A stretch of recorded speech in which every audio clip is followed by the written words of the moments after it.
Hello, good morning, everybody. It's Anwar from Abakus here. Welcome and thank you so much for taking the time out of your weekend to join us for the conference Mental Arithmetic at International Schools in Europe. I'll be your main host for today's event. First of all, thank you so much for considering trusting us with your children's education program. I'd love to be able to say it's great to see everybody here today. We've got quite a morning ahead of us. Normally, we would be having the conference in one of our Abakus Europe locations, but unfortunately, because of the current situation, we are unable to, and we have to do this in distance. We really hope that sometime in the near future, things will loosen up and that you can come and visit us at one of our schools and centers in Europe. So today we'll be having 5 speakers that will be presenting different topics. We'll start from Ina Kurbanova speaking about the Abakus Mental Arithmetic program for children. Then Marek Zaremba-Pike will share with us the marketing perspective of offline education post-COVID. Then Agnieszka Kruszyńska will share with us the experience in launching Mental Arithmetic program at Thames British School, and Stephanie Ezer will talk more about her experience in launching and teaching Mental Arithmetic in one of our educational centers in Germany. And finally, I'm going to be talking about the offer for international schools and how the Mental Arithmetic program can be implemented at your school.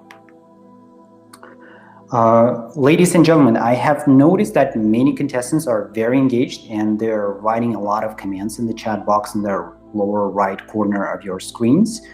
I'm very happy that you're doing that. Please continue to enter questions as they occur to you, and we will be happy to answer them at the end of every presentation.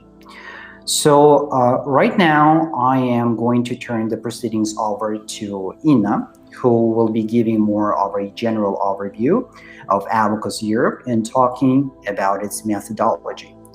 Ina is one of our methodists in the European market and has a vast experience in teaching and preparing students for the international competitions in mental arithmetic. Currently, she is teaching mental arithmetic program in one of the international schools in Europe. Hi, Ina. Good morning.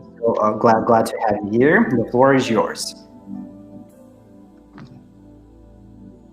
So good morning, everyone. Thank you for being with us today. I'm a coordinator of the methodical part and a teacher at the international school. Today, I will tell you what mental arithmetic is, what this method is based on, and answer the question, is mental arithmetic just fast counting or something more? So, human brain is one of the most amazing creations of nature, which is fraught with enormous potential. The brain is divided into 2 hemispheres, left and right. The left hemisphere is responsible for logic, analysis, language.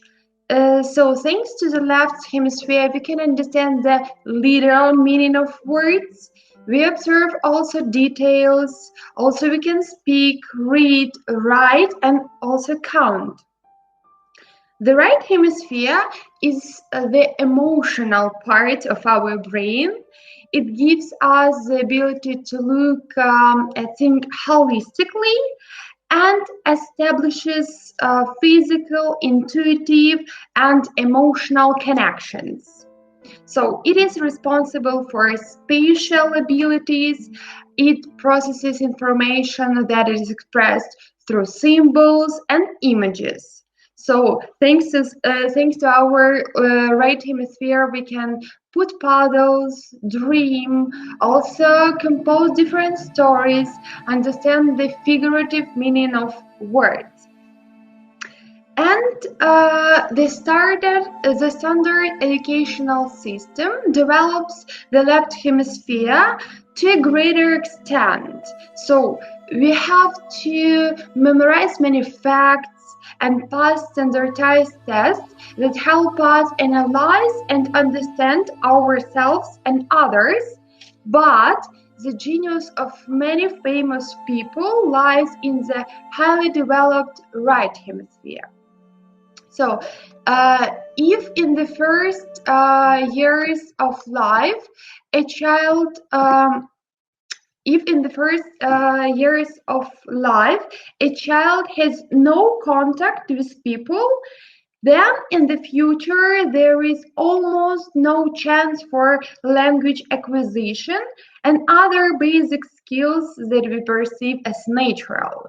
So the first years of child life are incredibly important because at this stage, neural connections are formed, which play a decisive role in subsequent development.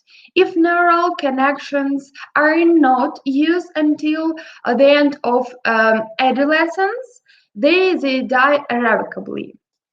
That's why mental arithmetic contributes to the formation of a strong neural system and connect the work of two hemispheres.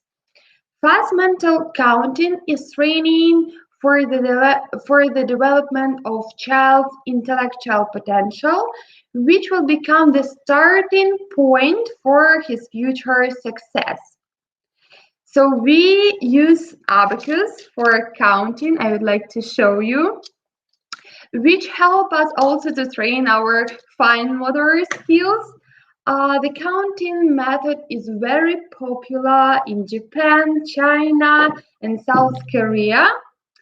At the beginning of the course, an abacus is used to learn the counting techniques.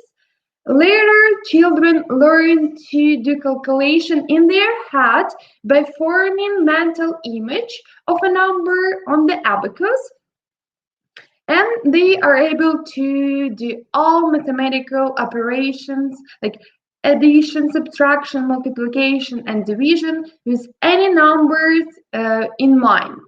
So they transform mathematical symbols and counting, like the left hemisphere is responsible for this, into mental images for which the right hemisphere is responsible, so we can use the full potential of our brain. Mental arithmetic is essential for stimulating pupils' mental activity. It helps them to develop their memory, speech, and ability to understand what they hear, and increases their attention span and reaction speed. That's why it is more than learning how to count fast. So abacus. An abacus helps children in the first stage of learning mental arithmetic to develop manual dexterity, concentration, calm mind, smooth transition from concrete to abstract, hand-eye coordination, accuracy of exercises in movements, and confidence. The beats are small enough, so we deal with the precision of jeweler. Children learn order, accuracy, and understanding that one small change can lead to a big change and completely different results. And now I would like to present you a video of how our children can count. So look at your screens, please.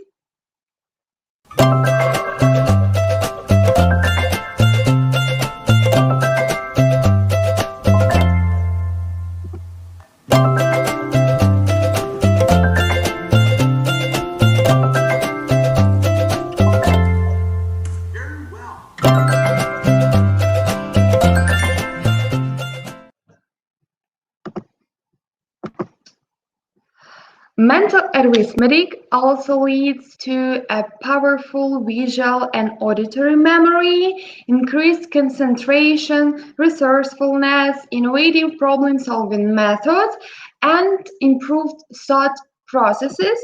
And I would like to concentrate on innovative problem solving method because at school and during mental arithmetic classes, children use completely different methods.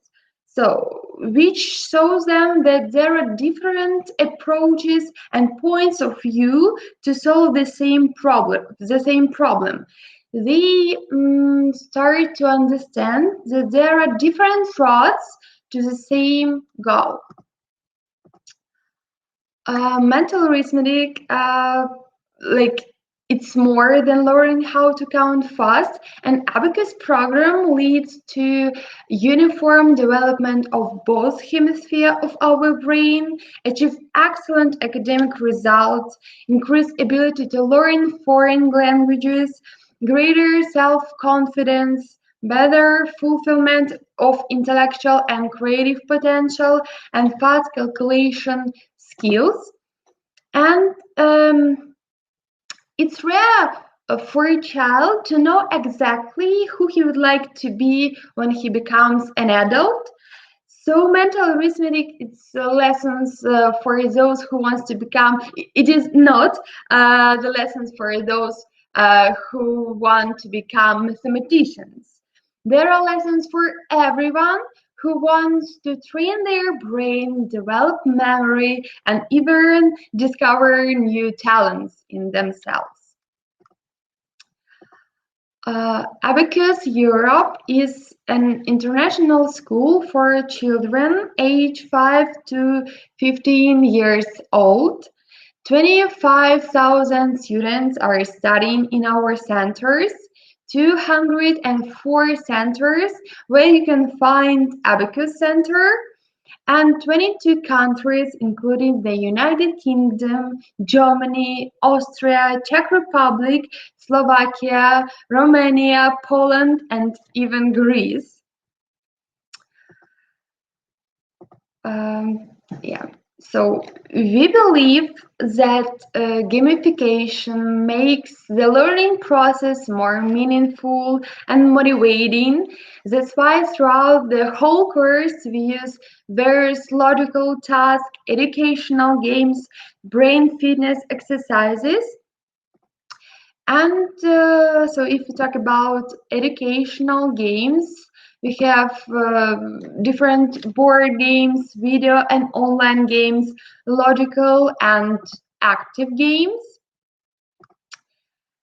And we have 2.5-year program, which consists of a preparatory level for younger children, 5-6 years old, and 5 levels for children from 6-7 years old.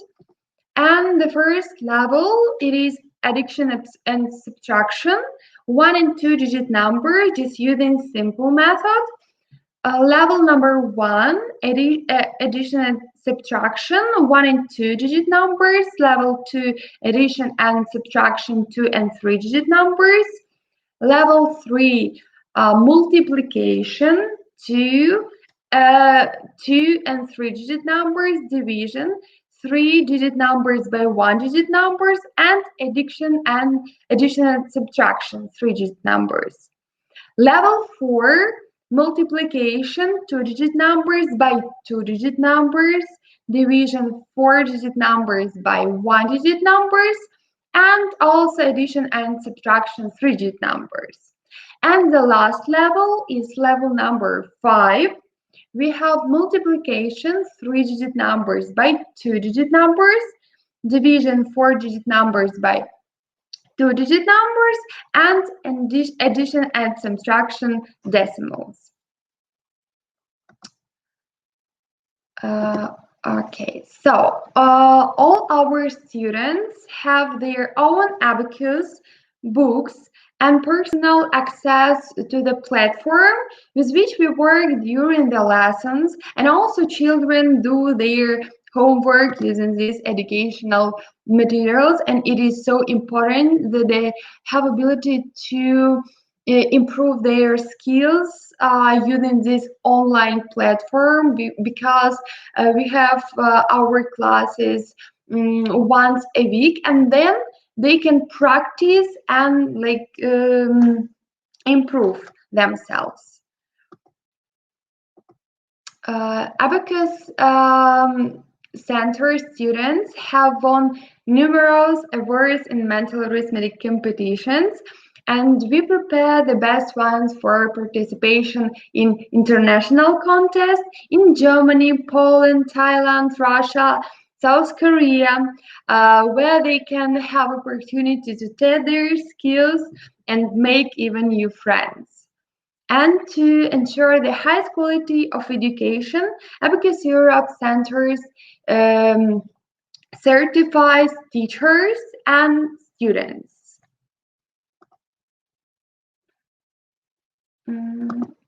Okay, and here we have Abacus X. So using this website, you can learn the basic rules of mental arithmetic and then pass a test to check your knowledge and check your achievements. And now it's time for questions.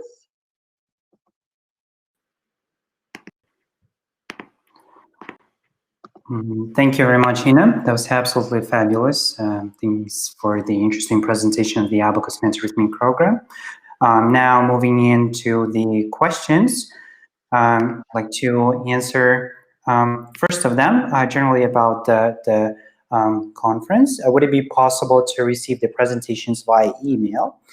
Yes, all of the participants of the conference will receive the recording of the conference and the presentations on your email. So you will have them on the email that you used to register to this conference.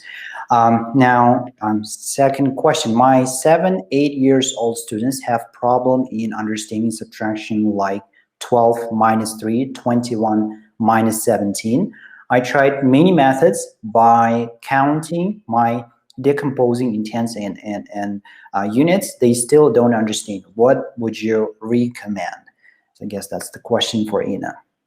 Okay. During mental arithmetic classes, we don't use the standard system as we did it at school. That's why it is absolutely another method where we can opportunity to understand we have different rods for ones, tens, hundreds, thousands, and so on. And just thanks to this way, we can understand the difference between ones and tens and hundreds. And for example, if you talk about 12 minus 3, for that we use our different method because we have simple method. Also, we have small friends, big friends, small friends plus big friends, and all of our method together. And thanks to that, they can understand that, for example, 10 consists of 3 and 7, or for example, 6 and 4. And due to that, they can using different methods, they can understand how can we count exactly these arithmetic sounds. Thank you. That's all of the questions we had for this part. Thank you, Ina. So now Thank you so much. Ina's presentation on the Abakus program, I'd like to invite Marek. Marek is a strategic advisor to Abakus Center. Marek offers strategic advice to several education companies. He's a former member of the board and director for marketing at Cambridge International Schools in the CIS. And he's also former marketing director for Baby Step TV, an online parenting education company founded in 2014. And he will be presenting a marketing perspective of offline education post-COVID. Marek, thank you for joining. Thank you, Anvar. Just to make clear from Anvar's point, I'm not an educator. Well, I have very limited experience as an educator. I've come more from the business side of education. And as a result, that perspective will be coming through very clear in the presentation. Anvar, would you be able to put my slides onto the screen so we can begin? Okay, so just a few comments before I launch into the presentation. First of all, I'll be talking about three main points. The first one is education as a digitalization outlier. And I'll be talking about what that means from a COVID perspective, about how other industries saw far higher levels of digitalization during the last year, and we didn't see quite the same impact in education. Moving on, I'll be talking about some of the reasons why that may be, and more importantly, what does this mean for the future. Also, I understand that while many people here in this room are coming from the private sector, I will be referring to relevant issues from the state school system as well, because these issues are obviously highly interconnected. And finally, I like to keep sessions as interactive as possible, so please do leave messages in response to questions that I make of you. I won't be stopping to wait for everyone to answer my questions as I go through the presentation, but please feel free to, during the presentation, answer my questions during while I'm talking in the chat section below. I will be looking at those and hopefully commenting on them as we go through. And any questions that you have of me, just as with Ina's presentation, I will be answering at the end. Okay, so without further ado, also, if I'm talking too quickly or too slowly, let me know as well. So, next slide. Perfect. So, we've all been, well, actually, let's start off with a warm-up question, just make sure that no one's falling asleep. If you were affected by COVID during the last year, share a message about that in the chat. If there's someone who's not responding to that question, I'm sure then they're asleep rather than not having been affected. But obviously we know that over 1 billion school children around the world weren't able to go to school because they were closed, and they were forced to study online where those possibilities were open to them. And while I don't want to talk about the educational impact of that here, so I don't want to talk about exams, but I would like to talk about how that changed the perspective of schooling from a parent's perspective. So one of the things that we saw as a result is that parents weren't just looking at schools from education in terms of what are my children learning there.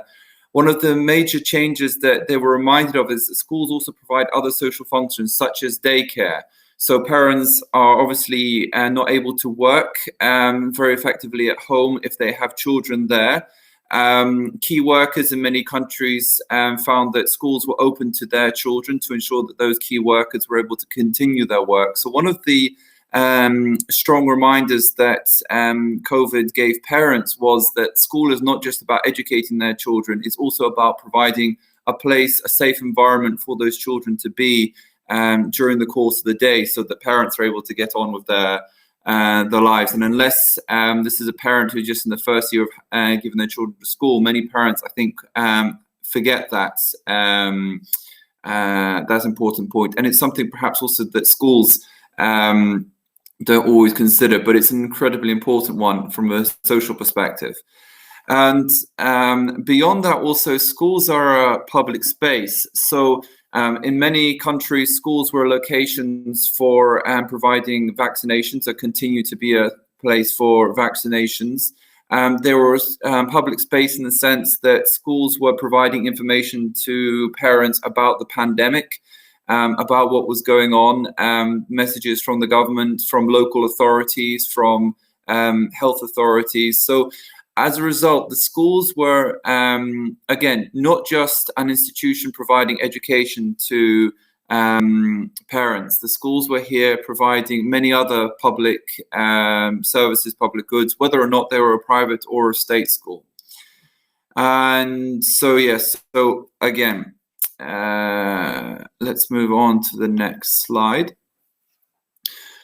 If we look more broadly at the impact COVID had throughout the world, there was very rapid levels of digitalization. By this I mean that we saw in sectors as wide-ranging as banking through to travel, grocery sales. Everything was going online, and people were interacting with companies in ways that they hadn't been doing before. So I'm not sure how many of you had done your groceries online, ordered your milk, your bread online before the pandemic. I know I only did so once myself in 2012 when Tesco in London were experimenting with it. But apart from that, I'd never done so. I'd just always gone to the local shop. And for all of these reasons, for reasons of lockdown, for the reasons of social distancing, many industries were forced to go online that had either resisted it or had done so because customers had not been accepting of it. And this, business banking, I now, for instance, if we take some of my situations, my business banking is done entirely online with a bank that has no physical locations. And the amount of digitalization in many industries would have taken normally around 5 years to have this amount of services and people moving online. The 5 years worth of digitalization took place in 1 year. But while we may be acutely aware of the changes in education during the last year, actually, despite that, because we're in the education industry, we notice it more. Levels of digitalization in education were far lower last year than in other sectors. In other words, the digitalization trends affected education far less. That may come as a surprise to you, but one of the main reasons that happened was that we came from a very low starting point. If we're talking about technology, and particularly digital technologies online in the education sector, it's far lower than in any other sectors. Education is an outlier. So maybe if you think to your own schools, you will find that maybe some of you have expensive new whiteboards that are interactive. Maybe you've been experimenting in blended learning. I'm talking about before the COVID crisis, but generally the amount of digital transformation in schools is very low compared. And this is why schools in many ways were so unprepared for the pandemic, for remote learning. And this raises many questions, obviously, about where it will go from here. So, just to recap on that section of the presentation, we've seen that there's a newfound importance, or let's say rediscovery of the importance of schools beyond education in parents' minds, as I say, in terms of providing everything from daycare also to a community center, which is essentially connecting many different kinds of community interests from health through to social services and just communication between the government and parents. And obviously, while we did see a great increase in remote learning during the last year, increased use of laptops and other pieces of technology in the learning process, it came from a very low starting point. And as a result, we didn't see the massive transformation that took place in other sectors. So let's move on. Okay, so where does this leave us moving forward? So if we think about what is the school providing, I think, did I do that? There we go. If we think about what is the school providing as a service to parents and to children, one of the ways that I personally believe that schools should be positioning themselves, communicating their role to parents, to governments, to local authorities, is that the school is more than just a place of education. It has a multifunctional role. And if we just think about all the other things that schools are doing, everything from healthy meals for children, so providing opportunities for children to have physical exercise, getting outside, and also, if you listen to a previous presentation as well, very important, providing a place where children are able to interact with one another. Again, just to return to some of the things that were happening during COVID, we saw increased levels of depression from lack of interaction. We saw that those that went to state schools and were unable to get healthy diets, for instance, in the UK, there was a huge scandal about children not getting their free school meals when the parents and the children were under lockdown. So while all of these things may be seen as secondary to the main educational process, those schools that have always seen their role as a holistic one and providing the health and well-being of a child and not just the academic side, being able to communicate that more clearly to parents will become ever more important. As parents look to how their children are receiving an education, that is, as parents look to the technological changes that are taking place around the world and will also be coming to education, even if it comes more slowly, one of the very important things that schools should consider is how do they communicate their role beyond the academics to parents. Some schools, again, this is an old theme. This is nothing new. Some schools are very good at doing this. Those that are less good at doing so should invest more time and energy into that. Also, think the schools should think about their partnerships that they do as a place for physical events, not just for their children. We all know that we enjoy inviting outside speakers to speak to our children, maybe from the local fire brigade or for the local museums or from embassies, maybe even from major companies for the older children to speak about jobs. So these are examples of where the school becomes a place where people from all walks of life can come and can share and interact with our students. But also it's a place where they can interact with parents as well. So the more the school sees that the benefits of it having a physical location, a place which is able to gather people, to have dialogue, to be able to build connections, to be a hub, as it were, the more the school's physical, more you see the benefits of a school's physical location. So I think that's the main things I wanted to talk about there. Okay.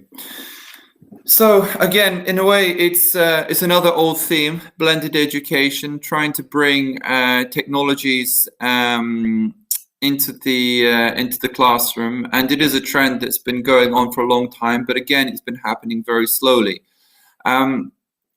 And I think it'd be good if maybe people in the chat would be brave and start sharing some of their own thoughts and experiences over blended learning, over bringing technology specifically into the classroom. I'm not talking here about providing classes over Zoom, but specifically bringing technology into the classroom. I think that would be great if you'd be able to share some of those thoughts in the chat. But some of at least the challenges that have been faced over the past few years in doing so, one of them is a lack of investment. For a start, a lot of this equipment is exceedingly expensive. And secondly, even when you have access to the equipment, the content itself is very limited.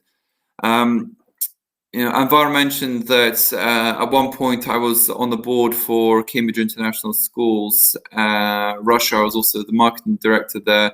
One of the activities that we did is we tried to bring in a VR technology, so virtual reality technology, into the classroom. So we brought them into the science lab. We'd have all these nice headsets for children to be able to use. Different handheld remotes to be able to interact with the content. But the good thing about the way we did it, and that goes on to the next point, is that we were able to work with a partner. So we were able to work with a company that already had all of these headsets, all of this equipment to hand. So there was no need to invest in buying all of this equipment. We were essentially renting it from the company, along with someone who had the experience to be able to use the equipment. But the second challenge that we weren't able to overcome very easily was the lack of content. There was some interesting content on the solar system, sort of being able to navigate the solar system, the stars again, but it was limited, considering the potential of virtual reality, of VR,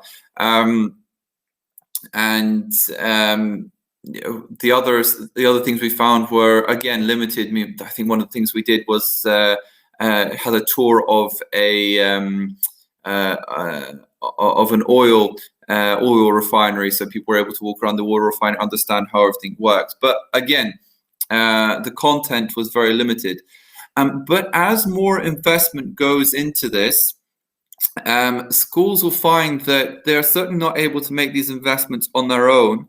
And these investments will be made by a variety of companies. Sometimes these will be very large IT companies. Microsoft is one that I'm sure many of you are coming across more frequently as part of your educational work. Microsoft is investing very heavily into VR content. So not just the technologies, they're investing very heavily into the content, and others are doing the same. But what that means is that, again, in the same way that schools don't produce their own textbooks, but they're bought in, schools will be increasingly reliant on finding partners that are able to supply both the equipment and license the content for use inside the classroom. So again, new partnerships need to be formed in the same way that you will have partnerships with, whoever it may be, Cambridge University Press or Pearson or any of these textbook providers. These partnerships will also need to be developed with the new companies providing the technology and the content, because this is not something that schools are able to do on their own. They need to be done through partnerships. And the advantage, obviously, that schools have in this case, vis-a-vis a parent going to these companies on their own, as many parents were doing during COVID, they were going online looking for additional educational resources, everything from BBC's Bite Size to online tutoring to many other resources. Rather than going on their own, schools again need to think about what is our advantage in all of this, in being able to bring this content, bring these technologies to our students in a way that parents can't do themselves. I think the arguments are very easy to make, but they do need to be considered, because these questions will start to become more frequent as it becomes major companies such as Microsoft that hold so much of the content, and you find other companies that hold much of the equipment and have lots of experience in using them. So moving on.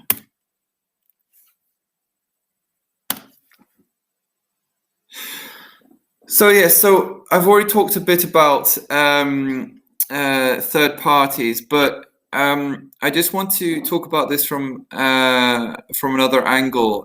If we look at digitalization in general, it offers new opportunities for scale. It becomes the investment needed, the time needed to create to create a digital project, to create a digital product may be high, but once you've created it, it's able to be brought to a very, very large audience, not necessarily unlimited, but certainly a very large one, without significantly higher costs.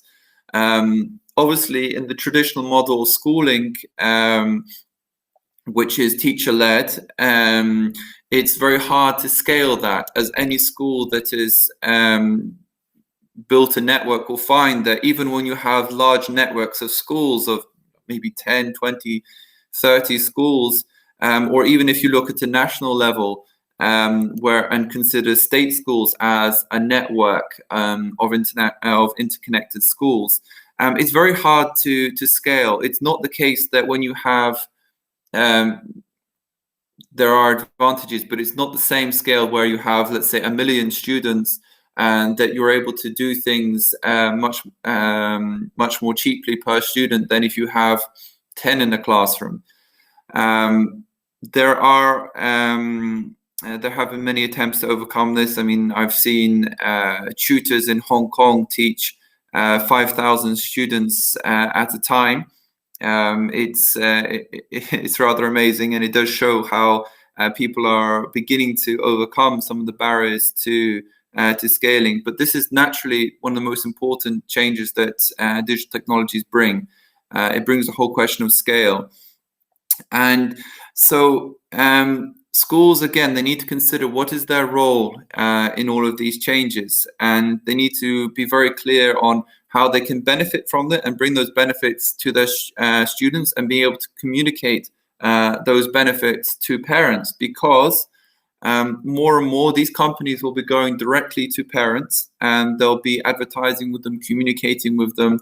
I'm not sure in your particular schools whether you've come across this, but certainly I've come across parents who've been asking for specific tools for being able to communicate with teachers, saying, we don't like the tool you have for sharing messages and photographs of our children. We want you to use this one that we have in a different school.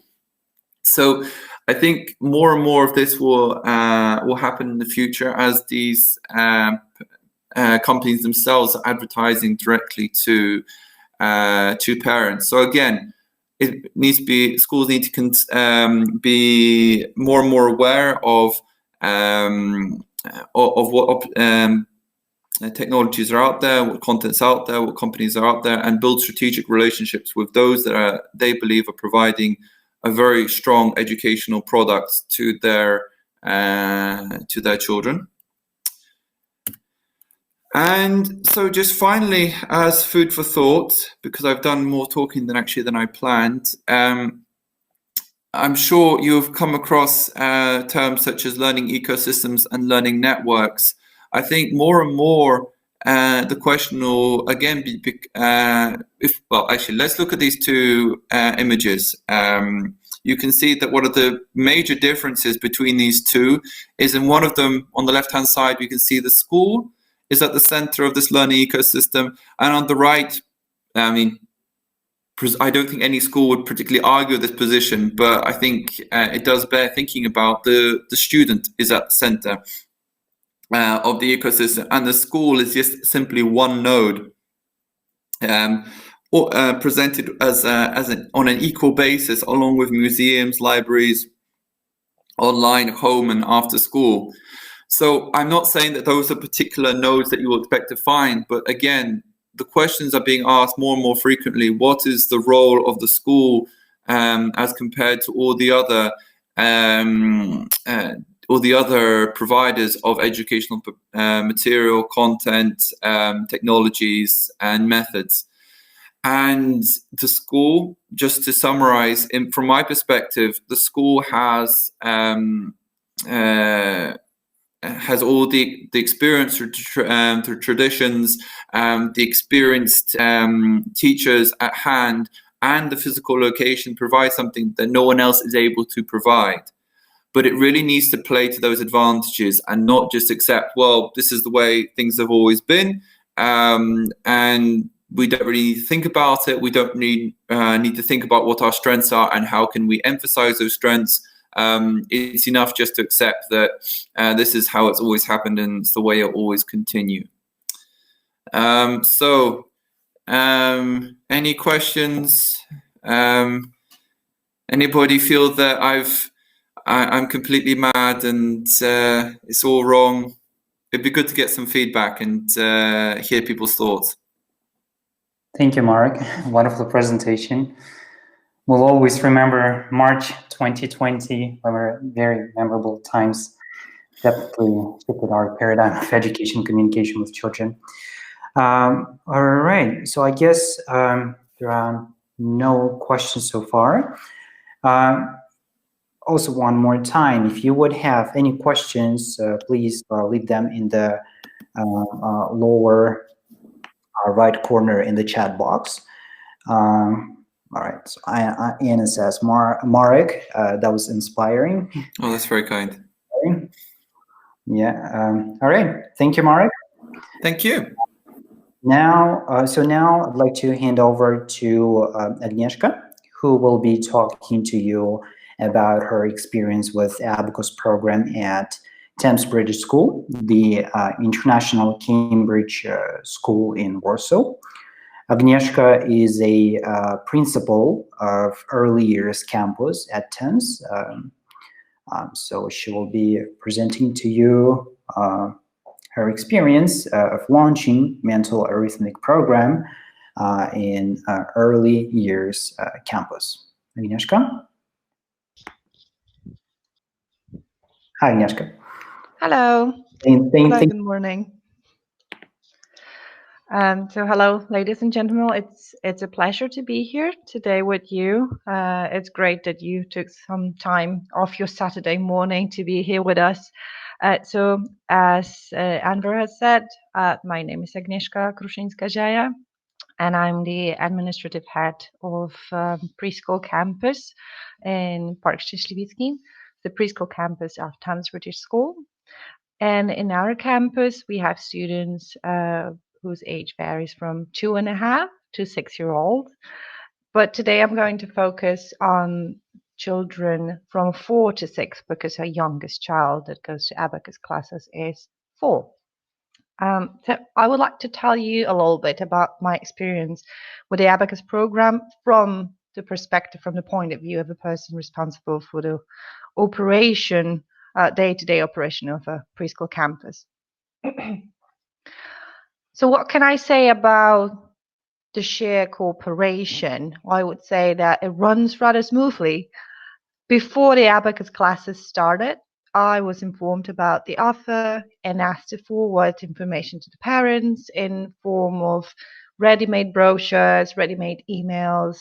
Everything has been done. I was just a messenger. But later on, once the parents enrolled their kids, Abakus took over. I just received the list of students who signed up and also direct contact to the teacher running the classes. So in our campus, that's Miss Inna. And the communication happens over email, over the phone if needed. I also get included in all the emails being sent to parents from my facility. So I'm kept updated about everything that's going on. If it happens, for example, that a lesson cannot take place in a scheduled date, it is postponed. It's never cancelled, and the parents are always informed the lesson will take place on a later date. And the Abakus takes care of keeping me in the loop, so I would actually know what to tell them if they ask, because we all know that parents sometimes they don't read all the emails. So this is how we cooperate on a daily basis. Now, when it comes to starting off with the classes in the first place, it was quite an easy and well-organized process. Our preschool offers quite a wide range of after-school activities, but Abakus was actually launched as the first one, and even now it has a significant number of participants. 10 out of 40 kids attend the classes. And as I said before, the youngest one is only 4 years old. So if we take away all the younger ones, it means that 10 out of around 25 Abakus appropriate age students chose to participate in those classes. So I think that speaks for itself. Now, we usually start after school activities in October. So the presentation was planned for September. And the day after the online presentation of the method, I had 4 first children willing to start. So we were able to launch the classes in the first week of October, just as planned. This year, as we all know, this academic year is rather, well, special, difficult. So at first, the parents were not too keen on any kind of after-school activities in general due to COVID-related anxieties. So at the very beginning, there were only 5 children, but what happened is that suddenly those 5 kids started encouraging their friends to join in. So this term, we have not only the students continuing from last term, but also some that joined recently when the presentation was renewed at the very beginning of term 2. And as it turns out, the news about Abakus classes are passed by the word of mouth, mainly by the students themselves. Not even by the parents, but by the students themselves. And they find the classes really engaging and fun at the same time. Even during the winter break, when Abakus was on hold for 2 weeks, because we had only part of the children in the preschool, we had some of them asking about it, waiting for the classes to restart with great anticipation. Also, all the parents who decided to sign up to children, they're very pleased with the lessons. I recall that one of them told me, I don't know what they're doing to my kid there, but whatever it is, she actually started liking math. So that's amazing. But I have also heard children saying that Abacus is not math. It's Abacus classes. You don't get it. It's something else. It's different. It's different than the math we're doing in the lessons. And then, of course, some of the children that attend the classes have already exhibited some interest in arithmetic before. And a few parents told me they can see visible progress in their mental counting skills. And remember, we're talking about children who are between 4 and 6. Now, I was curious and I asked the teachers, because obviously teachers know which children attend Abacus, since they're the ones making sure that the kids are back from the outside or from the gym, get their sets ready from the cubbies, while the Abacus teacher is already waiting for them in the corridor. So I asked the teachers if they could see any improvements. And they say that the progress is mainly visible in case of the children who have already been good at maths before. It enhanced their understanding even more. But what is interesting is that the teachers said that for the other children, they can see a slight change of attitude towards mathematics, which is a very positive result, since we all know that a change of attitude can work wonders and help them achieve better understanding, boost their skills, since those children will be will be more willing to give math, being the hard stuff, let's say, give math a try. I think it's also important to mention that as our preschool is following the British Early Years Foundation Stage Framework and then the Key Stage 1 of British Curriculum for Year 1, it really goes in line with the program.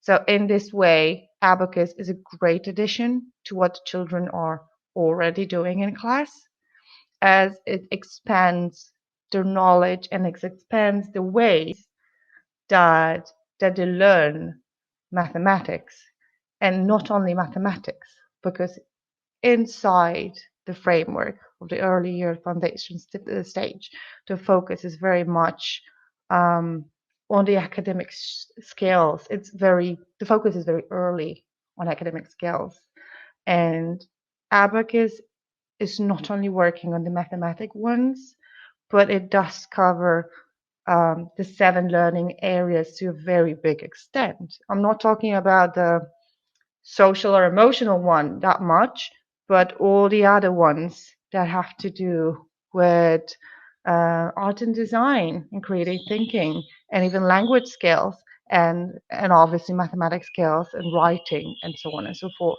So it does extend to way beyond the sheer arithmetic skills. So yes, I guess this is my experience that I wanted to share with you today. If you have any questions regarding how Abacus can start off in your school or in your preschool, then let me know, and I hope I can help you with it. Thank you. Thank you, Agnieszka, for that overview of our program at Thames Bridge School in Warsaw. Even your bird somewhere over there was really happy when you were talking about the Abakus program. I guess he was about to tell us something. All right, so That's my clock. That's my clock with different kinds of birds. Now, moving into the question, I am interested about franchise for Abakus School. How can I get more information? We'll talk more about the offer for Abakus program for schools later after presentation of Stephanie, talking more about educational centers in Germany. And regarding the franchise offer for Abakus, please reach out to us at projects@abacus-center.eu. I'm also going to share this information to all of you guys, so you will have the phone number and email to reach out to. So if you're interested in the school offer or franchise offer, please let us know. And after Stephanie's presentation, we'll talk more about the school's offer today. Okay,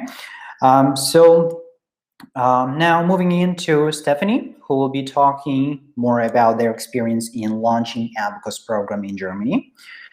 Stephanie is one of our partners in Germany in the Cologne office, and she'll be presenting to you mental arithmetic in Germany. Hi. Hello, good morning. So my name is Stephanie and I work for Abakus Europe in Germany. I'm the project manager for all of the German courses, and today I would like to talk about how we launched mental arithmetic in Germany and how the lessons go on. So first I would like to tell you why we chose to offer mental arithmetic in our institute, especially in our institute, but also in whole Germany. So the institute I work in is an educational center. We offer many courses, language courses and math courses, English courses. This is also useful, but we wanted to offer something that students like to visit, so courses that students love to take part at. And we searched for such courses, and then we found out about mental arithmetic, and we really wanted to offer it in the institute. So we informed ourselves and saw that this is an awesome but very easy to learn method for the students. So it's useful, but it's also fun. And then we started with a teacher seminar. We did some marketing and found out who is interested in teaching, and we invited all of these people, and Anwar, he visited us in Germany, and then we had our first teacher seminar. And I think there have been 20 teachers who were interested in teaching mental arithmetic. And then we went on with some info talks and information events. We invited the parents that have already been to the institute.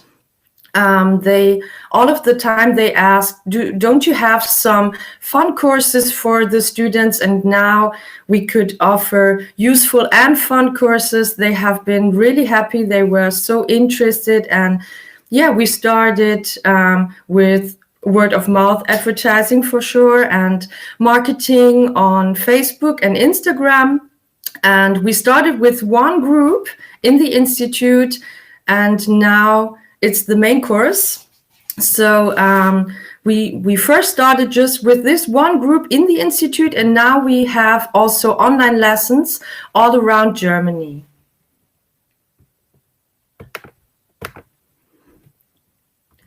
And I would like to tell you how the lessons go. So as I told you, we have online lessons and lessons in the institute. We have 0, first and second level.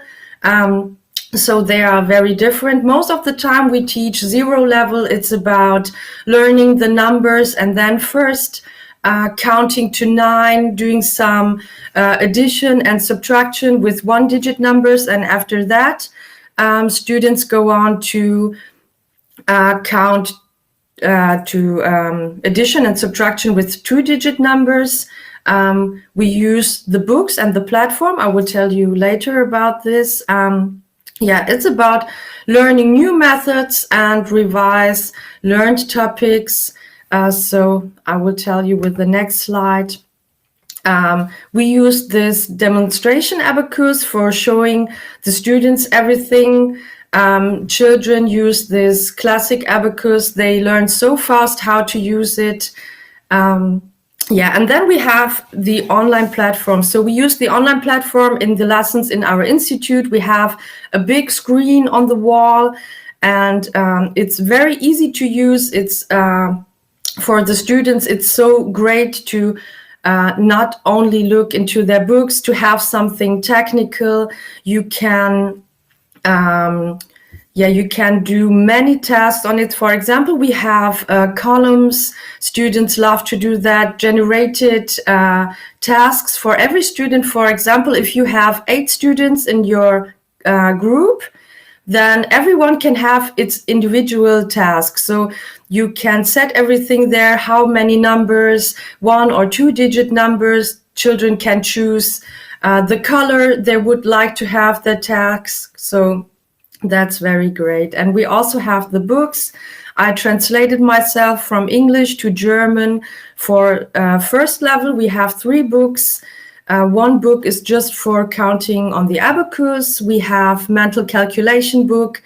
It's as its name said, it's just for counting mental. So the tasks are smaller and easier to learn for the students. And we do have the assessment book. It's just about seeing how the students understood every rule. So we have to go through 34 rules in first level. And for each rule, you have 2 sides, 2 pages in the books that you can just give to the students, and they have to solve all of the tasks in 10 minutes. It's 30 tasks, and they can have 24 mistakes. So we always start with this because we want to have a look if everyone understood everything, and then we can go on with the next rule. So it's very different to school lessons because the groups are very small. You can take care of every student. If someone did not understand everything right, then you can just check everything and explain again. And I think that's so special about the lessons, because I studied mathematics myself, and I saw this problem that students were stressed in school and not motivated. They were just afraid of doing something wrong. And what we do is all the time we motivate the students. We tell them that it's not a problem if you do any mistakes. So we will just explain again and we will go through it together. So this is no problem. So as you can see here, we have practical tasks for the lessons. So we sometimes just say, please do this and that in the course book, and students have to solve the tasks. Very well, very well.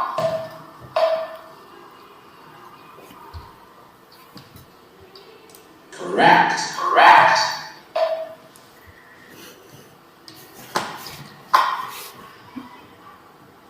Correct, correct. Amazing, amazing. Awesome, awesome. Very well, very well. Correct, correct.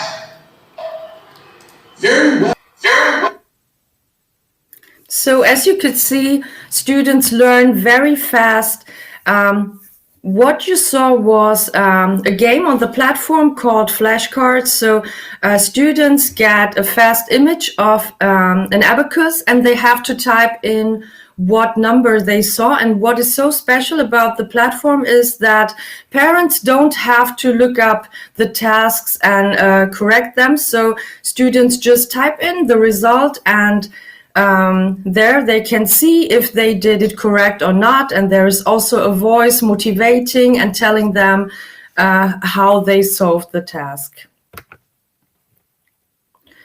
So what we also do in the lessons is we do many breaks during the classes, because students, they don't have to get stressed, because they should love to come to the lessons. And then we do things like the Abakus dance. So it's for moving during the lessons, not just sitting on the place all of the time. And it's also for connecting the brains. So as you can see here, they do this dance, and they have to do it like shown here. You can set how fast the dance has to be, and for the students this is great, moving in the lessons and not just sitting all of the time.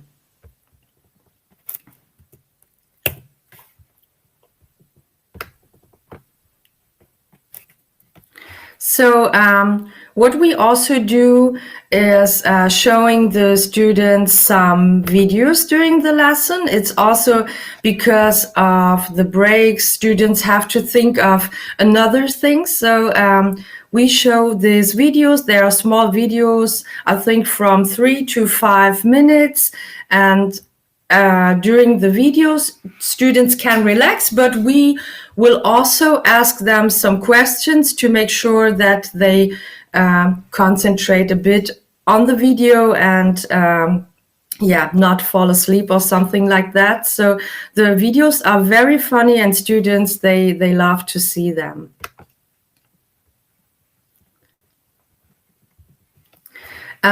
We also do some brain fitness. This is also very important. We play board games and physical exercises. We do some logic games, for example, spot the different puzzles, memory games, and exercises in the preparation book. I will talk about this later. So this is also very useful for the online lessons, because you can set that the students can also click on your desktop. So for example, you can play memory together on the online lessons. We searched for many games that can be played online, because now we have this special situation and all of the groups are online, but we also do have this regular online lessons. And we can't do some moving exercises between the lessons. So we do this brain fitness and for example, memory games.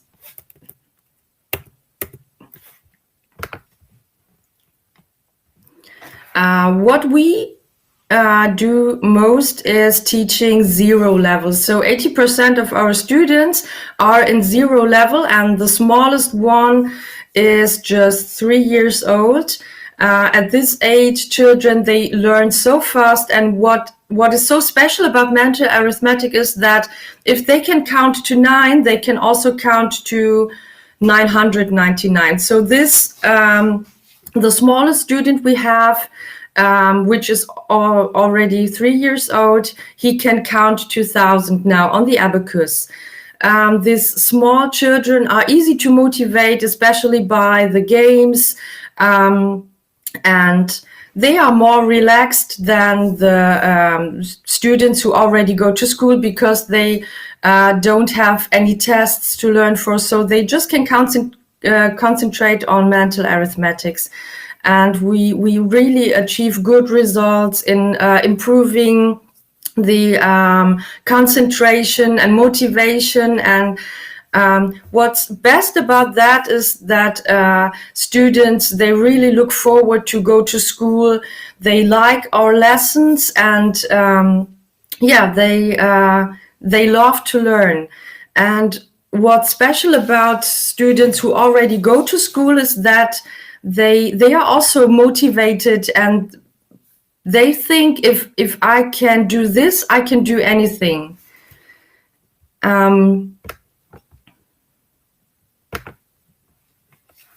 Yeah, and what our plans are. So the plans are spreading mental arithmetic across Germany, because here in Germany it's not so famous, and we really had to do a lot of marketing to spread it all over the place. So but it was worth it, really. And we would like to expand also the online courses, because we think it's really a good thing and it works so fine.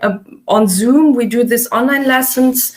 Yeah, and it was really no problem to do this. And we would like to cooperate with other schools and educational centers for sure. So yeah, if you are interested or if you got any questions, you can type them in the chat. And thank you for listening.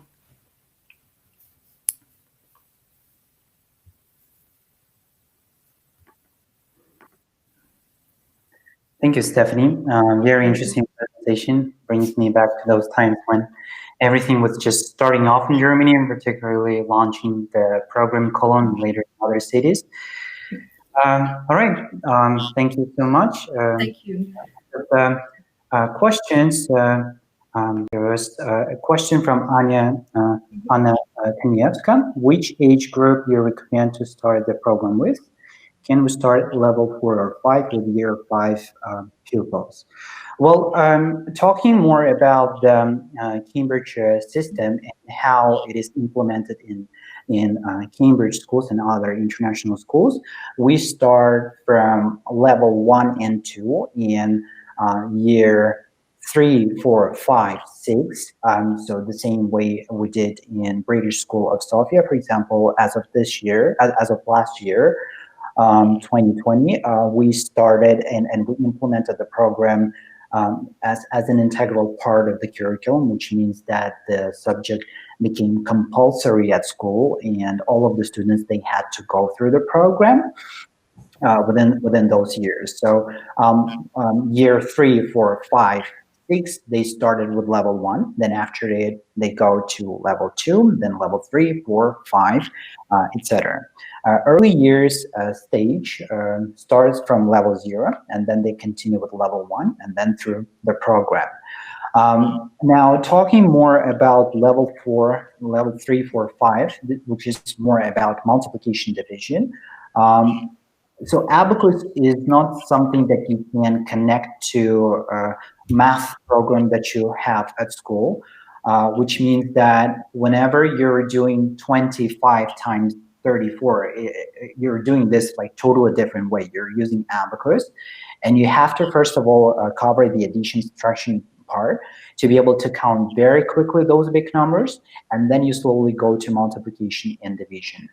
That being said, even if you start with level 1, it will not you will not have those cases whenever you're doing just the same thing you went through at school. So no, totally not.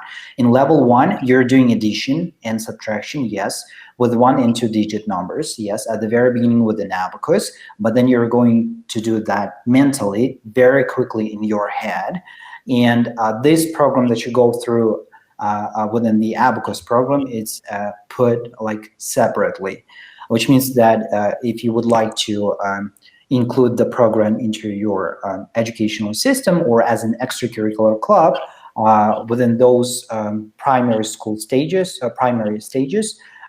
you would start from level 1 and then slowly go through the program that way. But also being the result that they can count very big numbers very quickly and everything in addition, subtraction, which is what we have in Abacus program.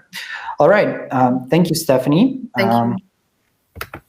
Now, as of the last presentation for today, I'm going to be talking more about the school's offer. Thank you for a detailed answer. You're welcome. So, mental arithmetic program for schools and preschools. How does it work? So, as I said earlier, we implement the program in 2 ways. First one is as an integral part of the school curriculum, which means that subject, as I said earlier, becomes a compulsory subject to the students of the school for specific stages. So we communicate with the school, which is the stage to start from. If you would like to start from early years and primary at the same time, this is also possible. And we introduce the program in one or several classes as a pilot project first, and then later expand to the full stage or implement the program for all classes from early years and primary stages. The examples of the implementation of Abakus program as an integral part is British School of Sofia. We launched in a couple of campuses, including early years and primary stages, and Abakus program is a compulsory subject in that school right now, and they're going through the program that way. So it's all the way from year 1 to year 6, and from early years campus as well. Second option is to implement it as an extracurricular activity, which means that the mental arithmetic program becomes a club that is offered for schools, and the examples for that would be Thames Bridge School, early years campus, and primary school campus that we have in Warsaw, which Agnieszka presented to you earlier. So the groups will be divided according to the students' age and level. And they're usually like very small groups, so we focus on the individual approach. And these are two ways how it can be implemented at school. Now, what's included in the package for teachers? As you've seen earlier, that's a big demonstration Abakus, large Abakus that we use to be able to show the method, how it works, how to add, subtract, multiply, and divide.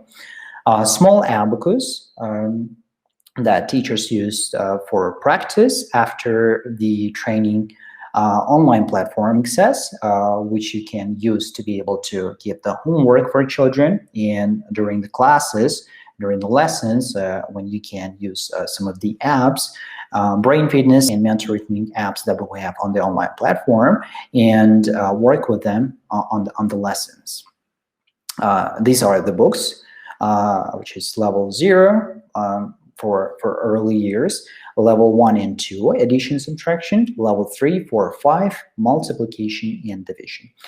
And finally, resources and guides for teachers, which include series of resources to support the teaching and learning in your school for primary school and EYFS students. So we include their curriculum guidelines, notes, lesson plans, and they explore different aspects of educational practice, from designing a curriculum to improving the quality of classroom activity.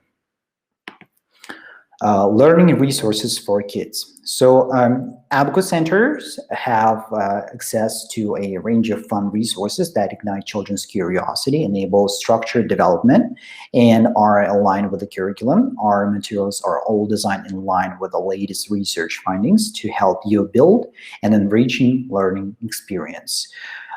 So these materials that we offer for kids are classic Abakus that they use to be able to count on, to learn the method, and then later to count mentally. Second is books, level 0 or level 1 books at the very beginning, depending on what stage you are in. And then after it, you would go to level 2 and multiplication division in level 3, 4, 5. And finally, access to the online platform, which is for 1 year, 1 academic year. And then after the first year, the package for kids is renewed. So you get the books for next levels and the access to the online platform for second year and third year and on. Now, talking more about the online platform, as we spoke earlier, this is the platform that we use at all times. So for classes and as homework. You can use different apps. You can open accesses to your students and teachers and manage the groups just in a few clicks. All the apps are designed to engage students to practice mental math more at home. Teachers easily can see the results of students and determine what to focus on in the class, which means that you would be able to see the statistics once they do the homework at home and do the exercises during the classes. You would be able to see the results and what you should be really working on, focusing on that method or this method. You would not have to check that yourself. It's all done automatically, and you get the statistics on the online platform. And for the managers of the school, you would be able to see all the information. So there's like small CRM system, simple CRM system that you can use to be able to manage all of the groups that you have at school. Certification. So to ensure the highest quality, Abakus year provides certification for students and teachers for 10 levels of mental arithmetic. We start from level 1 and 2, addition, subtraction, then multiplication, division in level 3, 4, 5, and then later that there is much more complicated examples like square roots, so you can do even that. And this certification is available for teachers and students. Now, talking more about the training that happens before we launch the program at school, we provide a support to help teachers deliver our programs and qualifications successfully in the classroom, which includes the training for program leaders and teachers. So during the first year training, addition and subtraction are covered. And then after the first year, you would go through the training for multiplication and division, which is level 3, 4, 5. You get the detailed documentation to help design fit-for-purpose programs appropriate to needs and context, learning resources for the candidates in the guide for the qualification, examiner feedback to highlight achievement and points of development for the future, and a 2-step certification for the candidate teachers to become a fully qualified Abakus mentor coach, which includes, as of the first part, addition and subtraction calculation on the Abakus, and then second part about the methodology. And once you pass that, you would be able to start the lessons at your school. And this training is available online as well. So we do provide the training sessions on site, on campuses, depending on where your location is. And we also provide it online, which includes the access to the training platform separately for teachers, where you can watch all of the videos and get ready for the lessons that way. To complete all of the exercises that you have there, right? And then also additionally, we would have meetings on Zoom to consult you through the training. So recently we provided a survey of 900 parents of our students, and this is what parents can say about us. 57% of those parents, they saw an improvement in academic performance, 65% boost of creativity, 73% memory enhancement, and 59% increased self-confidence. Now, Abakus International Competitions. Abakus Year provides annual international competitions for all mental arithmetic learners. We want to give students the opportunity to develop their passion for math and to promote the attributes of an Abakus learner through collaboration and communication, promoting innovation and creativity. So over the past 5 years, we provided the competitions in South Korea, South Africa, Malaysia, Poland, Russia, Thailand, Germany. And in 2020 and 2021, we had the online competitions offered for all of the kids who are studying Abakus program. Later in late 2021, we are planning to have offline competition. in Madrid, Spain. Of course, if travel restrictions will allow us, and all of these COVID restrictions will allow us to have that competition, and in 2020 in London, the UK. So here are some photos to give you an idea how our competitions and our lessons look like. Children use Abakus for the Abakus part, where they can count on it and do addition, subtraction, multiplication, division. And then after it, mental calculation, whenever they would have to put an abacus aside and would have to picture an abacus and do the calculations in their mind. Now, talking more about the offer for schools, we have 2 packages offered for schools. We additionally have offer for educational centers as a franchise, which you can also get more information reaching out to us. And so these 2 packages for license for schools are Easy Start and Standard. Easy Start includes training for up to 3 teachers, up to 75 students coverage for that school, academic support, the teacher accesses to the online platform, teacher cloud with methodological materials, international competitions, certification for 3 teachers, and marketing materials for the school. And standard license package for schools includes training for up to 8 teachers, certification for those 8 teachers, unlimited number of students that you can have within the school within Abakus mental arithmetic program, academic support, teacher accesses to the online platform, teacher cloud with methodological materials, international competitions, and marketing materials. To get more information on the pricing, I would ask you to reach out to us. Again, thank you so much for joining us today. That was quite a morning today. We'll look forward to meeting you soon. Should you have any questions, please do let us know at projects@abacus-center.eu or using the phone numbers that you see on the screen.